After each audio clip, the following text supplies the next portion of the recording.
Hello and welcome to Trends with LJE, where we track the pulse of Nigeria's social, political, and governance landscape. I am your host, Maimuna Zubair, and today we'll be diving into key developments shaping national conversations. As usual, I'm not alone. Joining me on the discussion panel, a lecturer and media expert, Dr. Uchehara Ikedichukwu Chris, and public policy analyst, Mr. Chidi Iloameke. Gentlemen, morning. Good morning. How was your day, Chidi? It's been a while. Yeah. Good to see you. Thank you. I'm here. Yeah, Dr. Back Chris, now. are we ready to do this? Yeah, very ready. All right. Let's get right into our top story, where the Minister of the Federal Capital Territory, Nyesom Wike, has once again stirred political waters with a bold declaration. Speaking during a media parley in Abuja, Wike stated unequivocally, "I am still in PDP. I worked hard for the party. I'll lead the PDP campaign in Rivers by 2027. This comes as he faces criticism from within the People's Democratic Party for allegedly working against the party while serving in the cabinet of President Bola Tinubu, a member of the APC. Wike didn't hold back, taking jabs at former Governor Rotimi Amechi, who had earlier remarked at his 60th birthday celebration that he was hungry due to the economic hardship in the country. Wike responded sharply, saying Amechi is hungry for power, not food. Amechi in turn refused to be drawn into the fray, telling Arise TV, "I won't join issues with children. God, Peter Odili, the judiciary, and the Rivers people made me governor. Ask him how he made me governor." And Wike wasn't done. He also responded to Chief Bode George, who criticized Wike for sealing the PDP secretariat, calling it sacrilegious and accusing him of betraying the party. Wike retorted, "Parties don't make people popular. Individuals make parties win elections. If the PDP makes people, who has the PDP made in Lagos since 1999? Dr. Chris, a lot of basbos coming from Wike. I think he's a constant on this table. We talk about him almost every week. Let's talk about these recent conversations. What do you think Wike is playing at? It seems like he's playing to whatever gallery is facing him, in any instant, whether it's PDP people or APC, but he has managed to find a sweet spot where, he's good with all the parties. What are your thoughts on this? Sincerely speaking, in fact, I would say that Wike and PDP, PDP is handling Wike's issue outside their constitution. I ask myself if truly PDP as a party has a constitution that governs or guides them in what they do. Looking at what Wike has done over the years, recently is something one term to be anti-party activities. Right. But you ask yourself, Wike as a person is like he's more than PDP as a party. At this point, because yeah. all this while he's been doing all what he's been doing, serving under APC, working against PDP, and nothing has happened to him. You ask yourself, this man Wike is like he's more than the party. That no one could use the constitution, treat him accordingly. Right. No, you see him do this against PDP and nothing happens. And for me, I came to the realization that this man is like he's holding PDP in a very tight corner that PDP as a party cannot do anything. For instance, Wike as a minister of FCT, he would do so many things like working against the party openly, right, and nothing happens. Says all he feels he wants to say openly and nothing happens. Recently, he went and locked up The the PDP secretariat. Absolutely. And nothing happened. Now he is still there as a party member. And no person could say, this man will expunge him out of this party. Right. But no person can do it. So for me, as a person, Wike is more than PDP and nothing. And by the time they do what is expected of them to do, I think Wike as a person will crash PDP. So that's what I feel. The leadership of PDP is afraid of, and that is the reason they have not done anything against him as a result of using the big rod of the party, right, and word it on him accordingly. Yeah. So that is what I succeeded in concluding that PDP as a party cannot do Wike anything, just like he says it often and on. Chidi, thoughts? Well, you can't say more than he has said, except that what it shows is that the PDP is not ready to be in opposition. They are not in opposition already. You know, somebody, one of the PDP elder statesmen said this is the biggest political party that is in opposition in Africa, but it's not true. The truth is that the PDP is showing again why Nigerians should not trust them come 2027. You know, it does not have discipline. A party that does not have discipline is not a party that can rule or take Nigeria away from the current Bala Blue economy, Bala Blue situation we found ourselves. So they are not serious. It's a sign if somebody like Wike can come and do all. In fact, in the history of Nigerian politics, there has never been a time when a person will have this kind of guts and this kind of, this kind of attitude, and everybody will just be okay with it. You know, nobody, even the body judge himself, kudos to him, at least he's able to speak up, but other people, nobody is able to speak up. So it doesn't say well about the party. Indeed. And their readiness for elections, if you ask me. Indeed. Let's move quickly along to a news that has people scratching their heads as the federal government has proposed to build 77,400 social housing units nationwide.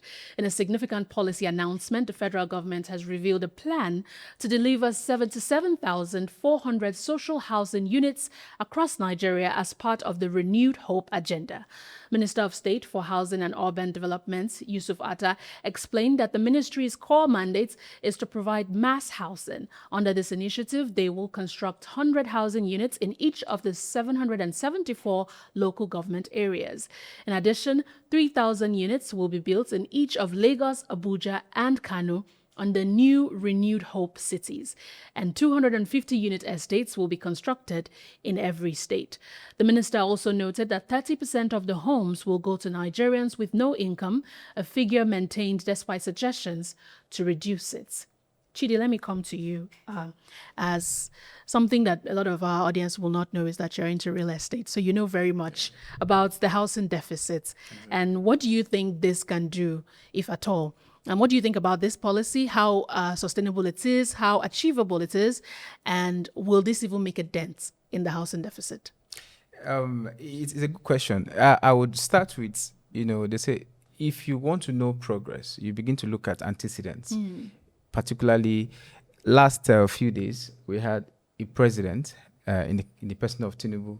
He commissioned a 4.3% of 700-kilometer road. Right.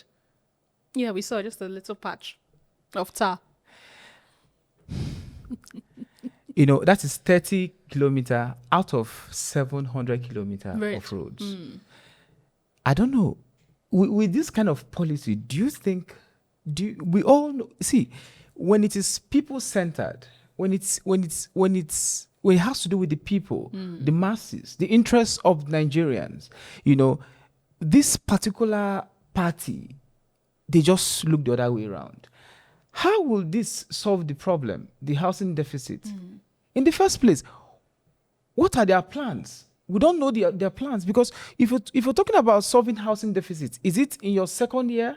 And is it enough? Is not even enough to solving housing deficit. If you want to help the poor people and you want these things to, because there are partnerships they have with particular real estate company in this regard, but it doesn't say well about their approach. I can tell you, go there. What determines in the FCT determines the rent.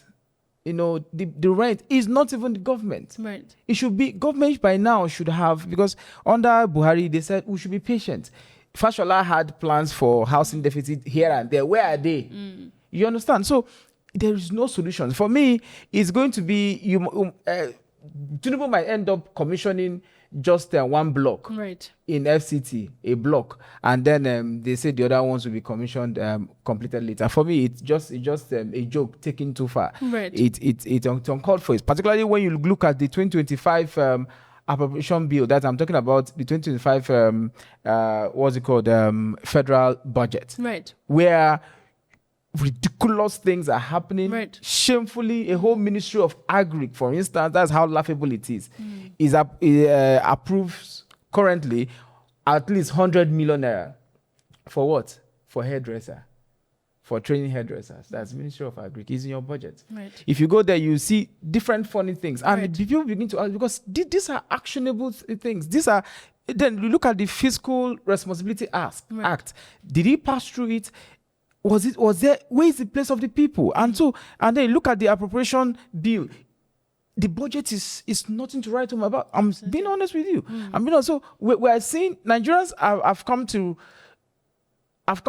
that point where they've said to themselves, okay, fine. We know that ABC will not give us what we want. Let them just keep doing what. But Nigerians should not be in that position. We should ask questions. We should, probe using the Freedom of Information Act to ask questions. Absolutely. A lot of things are going wrong, and for this housing deficits they're trying to close, I mean, it's not a good one. It's not going to come out well. You quote me later that it's not going to happen. It's not going to happen. Dr. Chris, very quickly. Yes. Thoughts? I want to jump in there in the area of the media. We need to do more. When these politicians come out to sell ideas that are not realizable to us, we should query how feasible these things will work out. Not coming out to tell us that you are going to come up with a housing project of 77,000 houses all over the country. How is the state going to benefit? What did you allot? How many housing units did you allot to states? And how feasible it is? Just like my colleague here just said earlier, we've had projects that sound very juicy, but the end of it is another thing. Right. So how feasible is this thing going to come out? What is the place of the people? All these things. Is it going to still be the politicians selling it to themselves, right, or to the people? So these are my concern, and these are my concern and my fear over this kind of issues. I was almost trying to make quick reference to what Chidi said earlier. It is a country where project of 100% kind of project is being commissioned under 3 to 4% stage of it. Right. So, and is something that is laughable. Yeah. And shows the seriousness of the kind of leadership and government to find ourselves in. Absolutely. And then in addition to that, just very quickly, we had this Nigerian air. Okay. Under Buhari, and today you can see there is nothing to. There's no Nigeria in the airplane. At some point, they had to go clone an aircraft from I think from Ethiopian airline or something, and then there is this over 700 houses seized from. Yeah, we talked about that last week. Seized from MFLA, and do you know what the government did? The federal government set up a committee to see how they can dispose that property, instead of channeling that property for the use of the masses. Instead of channeling those property to say, okay, fine, this government property is now going to, because it's public funds, it has to be channeled to the people. Oh, no, but actually, maybe you didn't hear. When we talked about it, I think it was last week, Dr. Chris, it was actually stated that they will be leasing, or what is the word, auctioning those houses, those properties to agencies, to low cost income Nigerians, as well as other maybe institutions that can afford to buy them, like the Nigerian police, immigration. It was actually stated. So what we asked then was also how feasible, and hope, just like Dr. Chris asked, that these things will not go into the hands of politicians as usual. Anyway, but that's it's just a question that we have to keep asking, and that's why we are here. Let's quickly move forward to Ondo State. In a significant shakeup and what people are hailing a bold move in the Ondo State House of Assembly, the Deputy Speaker, Abayomi Akinruta, and Majority Leader, Oluwole Ogunmolayosi, are both stepping down. Akinruta, son of the Olugbo of Ugbo Kingdom, cited respect for conventional power-sharing arrangements in the state. In his resignation letter, he wrote, "My resignation is born out of the need to align with the conventional arrangements in power sharing of elective positions in the state." In a smooth transition, Ololade Gbegudu was unanimously elected as the new deputy speaker, and Olotunji Oshati replaced the outgoing majority leader. Speaker Olamide Oladeji praised the process and lauded the former leaders for their statesmanship. Let's start with you, Dr. Chris. This is a weird shape of maturity in politics. I don't think we've seen this happen. We saw what happened in the Lagos State House of Assembly a few months ago. What are your thoughts on this? Yes, you see, if things are done this way in this country, I think we will have minimal issues to bother ourselves on. Agreement is agreement. And when we honor agreements, when we hit agreements earlier made on issues of this kind, we have minimal conflict and problems to face. Right. So I call the man, he's a gentleman to the core, and it is very rare in Nigerian political terrain that people honor agreements and reached during political activities. So I call the former Ondo State Deputy Speaker, I call him a true gentleman. And this has to teach other politicians in our country that we should take heed. We can learn from this, starting from the federal government, the state government, local government, and every other place politics is being played. Absolutely. We can take a leaf from what the Deputy Speaker of Ondo State just did. Absolutely spoken. And we will be taking a quick break. When we return, we talk to Orji Uzor Kalu's remarks about underperforming ministers and their tragedy in Benue State. Stay with us. Hello, this is Leadership Corp Justice and Economic Advancement. Here at LJE, we offer education and empowerment, entrepreneurship and development skill, legal advocacy, promoting justice and equity, and job creation initiative. You can reach us on 0705 236 8821 or 0705 245 3714. Or you can visit our website at www.ljenigeria.org.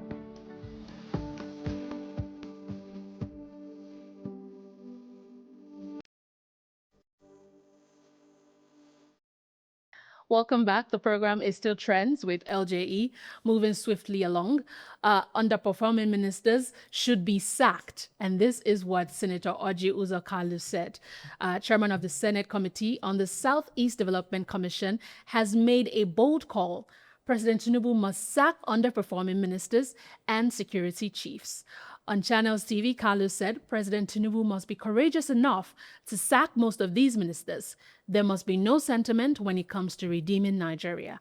He declined to name anyone, but claimed to have privately told the president which appointees he believes are underperforming. Kalu also alleged that much of the insecurity in Nigeria is politically induced by politicians and businessmen, not necessarily for money, but to grab power. These are very strong remarks from Orji Uzor Kalu. Do we think that there is merit in these remarks, or is Kalu just playing to the gallery? Chidi, thoughts? Well, very unfortunate, because what Kalu had just said, Orji Uzor Kalu, sorry, but his daily, it would have been better if he had kept quiet. Instead of coming to the public to make the statement. Because what he's saying is that he has actually said that they are underperforming ministers and security chiefs. So, and that Tinubu should have the courage the to guts to remove them, shuffle them, to jagaban them out of the... What he's saying the other way around is that he's already indicting APC, that APC is underperforming, that Nigerians should have the guts to remove them come 2027.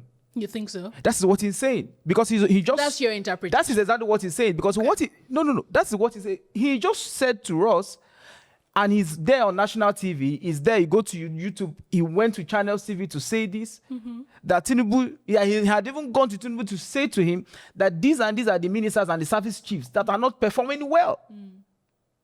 And whose government is it? It's the APC. And that Tinubu should what? Should have the guts to remove them. And meaning that until now, that has not happened. So there is already an indictment on the APC for not performing. It is the APC government. And so Nigerians should have the liver, the courage, the effrontery, the dexterity to do something come 2027. Right. And in the other side, on the flip side of it, you also look at the fact that the person speaking, for me, it's like as if he's trying to be relevant in this political space. You understand? The other day he came out and said he gave $1 million to Obasanjo for during the campaign. And he said how much he has sacrificed his own personal monies. And the question is, how did he get those monies? Where did he get those monies from at those periods? And enough of those. So for him, talking about insecurity being politically, induced, is saying to us that they know the problems before going there. And that they are deciding, they've decided themselves not to tackle the problem headlong because everybody is decamping to the APC. So which of is it Wike that's causing the insecurity? Right. Is it Fubara that's causing insecurity? Is it Labour Party that's causing insecurity? Is it PDP that they have even gone to shut down their what's it called? Their office that's causing the insecurity? I don't know if you understand. Absolutely. Please, that is not an excuse. Right now, Nigerians are smarter than before. They should look for better narratives. Dr. Chris, I'm very, I feel in my own opinion, if I had any space to say it, the fact that he said he had already told Tinubu, did we really need to hear this? And even at that, it's not like he mentioned names. So what are your thoughts on this in general, his remarks in general? And can you hazard a guess as to which ministers he's probably indicting?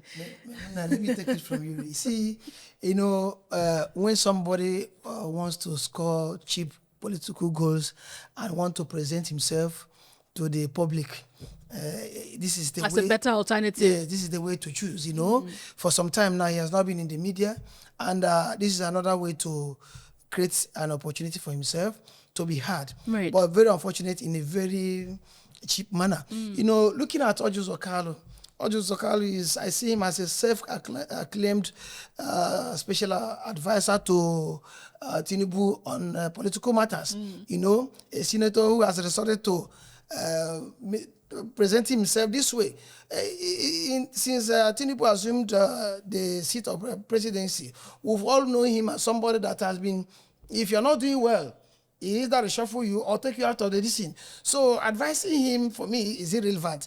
The only thing I deduce from Orji Uzor Kalu's comment is that he wants to be relevant, and it's been a while he found himself in the public space. So he wants the media to make noise for him and advertise himself, but on a very wrong note. So for him, he has not scored any, he has not made any cheap score. Rather, he has chickened himself by commenting on something Tinubu, I know as a person, as a president, is used to it. So if Tinubu had not been doing it, I would say that, yes, Orji Uzor Kalu has really made a point. But Tinubu, since assumption of duty, if you are not doing well as a minister or SA, is habitual. He has been doing it, so we cannot take that from him.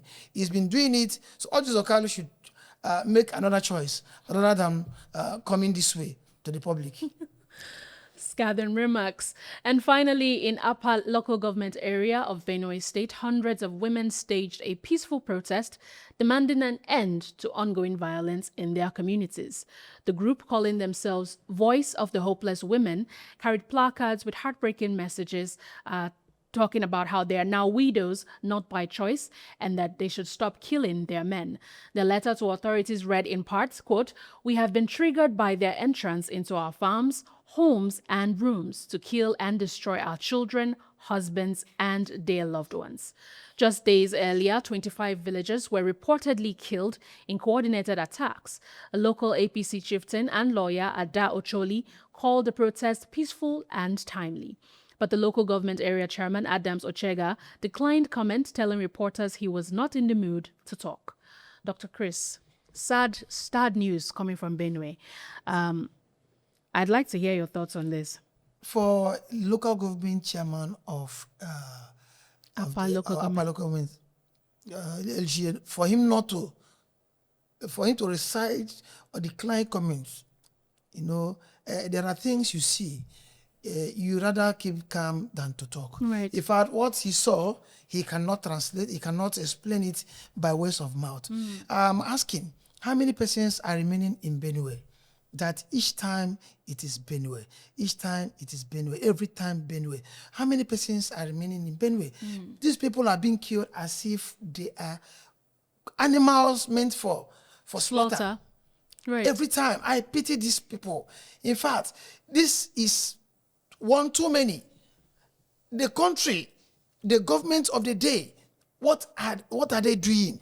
Is it until people in Benue finish killing them that the government will come to their rescue? Right. Recently, this morning I heard that the Chief of Army Staff has chosen to live there temporarily in a way to try to fight what is happening. This is something he would have just done before now. Right. Why are we not proactive? Why are we not proactive that people are being killed every day? Tell me, if these people are persons from either Tinubu's local government or the Chief of Army Staff local government, is people are being killed this way, is it now that they will take this action? People are killed, maimed as if they are animals. Right. Their farms destroyed, everything about them destroyed, and it is still human beings that are doing this thing, not ghosts. Right. Not ghosts, for God's sake. Right. I cry for these people. It's high time they do something to rescue these communities from all this mayhem. Right. Chidi, where is the accountability in all this? Dr. Chris just mentioned how they said the Chief of Army Staff has taken residence over there, but things are still happening. It doesn't seem like his presence is deterring anything. So let me hear your thoughts on accountability and even long-lasting measures by our federal government on this security issue. It's like as if I just feel like it would just take some moments of silence for those who have lost their lives. Right. It's a pity. It's a pity because if there is anything you can replace under this planet Earth, it is not life. Right. No amount of money can replace life. Imagine if that was your mother hacked in her bedroom at night. Imagine if that was your first son, 5 months old. Imagine if that was your brother, 16 years old. Imagine this thing happening concurrently, repeatedly. Right. Imagine the fact that our elected officials are quiet and they choose to play to the gallery. They choose to talk about irrelevant things. They choose to talk about Natasha. They choose to talk about every other things that do not make sense. The governor of Benue State, with due respect to the grandfather, but as a governor, as an elected official, I'm so disappointed that he became a Superman to stop P2B from from gaining access to the state. And he said the security of P2B cannot be guaranteed if P2B comes in and and visits the people who are victims, hopeless, the victims who are wretched, those who need succor. Let him use that same Superman power to stop these people from ravaging his brothers, his land. He is his first CEO, Chief Security Officer, CSO of his state. And the other part of it is that in our national discourse, somebody talks about it. Even in the mainstream media, the CNN, they don't even talk about it. They talk about Gaza. One person has died. Somebody said the Ministry of Health in Gaza said over 50,000 people have died. And it's not that those dying in Gaza is not, but it says a lot. There's an international conspiracy against Nigeria. The solution here is we should repent. It is a shame, it is abomination if you're a Muslim, your Muslim does not ask you, your religion does not ask you to go kill innocent people. We have good people, and I say it again, in Islam. They have good Muslims. I tell you, my friends are good Muslims. They have good Muslims. They have good Christians too. They have bad Christians. They have bad Muslims too. We're all Nigerians. The constitution is what we should uphold. It's unfortunate, and you know what is happening? The elected officials are keeping quiet. Right. The governor is not even doing enough. Look at Omotekun. The Yorubas were so smart. They had to have their own Omotekun, even though the insecurity is still biting them somehow. But then it's not as much as Benue. It's not as much as is happening in Plateau State. Plateau State, absolutely. You see mass graves, and you begin to wonder. The international community, nobody's talking about. The media is not, NTA, the mainstream media in Nigeria is not talking about it. It's a shame. Absolutely. It's a shame because it's a conspiracy. And I tell you what, everybody, those people that are keeping quiet, and I saw Wole Soyinka and so many notable Nigerians are keeping quiet. They are going around. Some of them are even looking for second tenure. So they are looking for their uncles or their brothers to be given, to have opportunity to continue their governorship candidacy. And you see people being killed, human beings, and we are quiet, like nothing is happening. Human beings. And look, Benue State is a food basket of the nation. We know how this thing works. There is no production. There's no productivity in APC. The budget does not provide for productivity. And the only nation that feeds Nigeria, the only state that feeds Nigeria, one of the fewest states that feeds Nigeria, the food basket of the nation. It's been thrown into turmoil. Absolutely. And we're excited. We're excited like nothing is happening. And somebody comes and say, Tinubu is going to borrow money to help agriculture. We're going to borrow money to ensure that there's enhanced productivity. And we need to, first, this lasting solution is that let there be repentance in all the hearts of political, beginning from the head. We should repent. Then the second thing is that the state governor himself, the state government as a whole, need to come together and have their own internal security measures. Absolutely. Look, in Nigeria, this is the only country, unfortunate, that their borders, our borders, are open to terrorists, to bandits, but then their borders are not open for trade. Our borders are not open for goods to come in. Our borders are closed against all of these things that will benefit the human person. And then, but we're not able to police our borders when it comes to terrorism. Right. We're not able to police our borders when it comes to crime. We're not able to police our borders when it comes to, I can tell you, just a few days ago, a new set of terrorists, a new group who had Yakarawa, Rakawara, what have you, and then another one day, the new one that just came out recently, and has killed a lot of people under our nose. It's unfortunate. And look, for those in the security setup that has hand in this, look, you may run away from it today, but you will not run away from it forever. There's a judgment coming upon you, whether you're a Christian, whether you're Muslim, whether you don't believe in it. You involve yourself in this, in killing innocent people, directly or indirectly. This is blood money. And the judgment of God is coming on those people. It's unfortunate, and my heart bleeds, because when you see people, it's beyond just killings. You see people, there's allegations of organ harvesting in the process of doing all these things. Right. The allegations of this is unfortunate. Yeah, there are far-reaching consequences. The allegations of organ harvesting, and these are human beings sleeping in their house, even in the northeast. Absolutely. In the northeast, where there's Boko Haram, where there's terrorism, nobody goes to their homes and brings them and kill them while they are sleeping. This is inhuman. Is this a legacy this government wants to pass on? Come on, excuse me. And it is on that ravaging, rage-filled note that we wrap up today's edition of Trends with LJE. Thank you to our panelists, Chidi and Dr. Chris, for your perspectives. Thank you for joining us. Today on the show, we'll continue to track these stories and more, as we always do. Be sure to follow us on social media to be updated and turn on your notifications so that you get it as soon as it drops. I am Imuna Ahoiza Zubair signing off. Stay informed and stay engaged. Bye for now.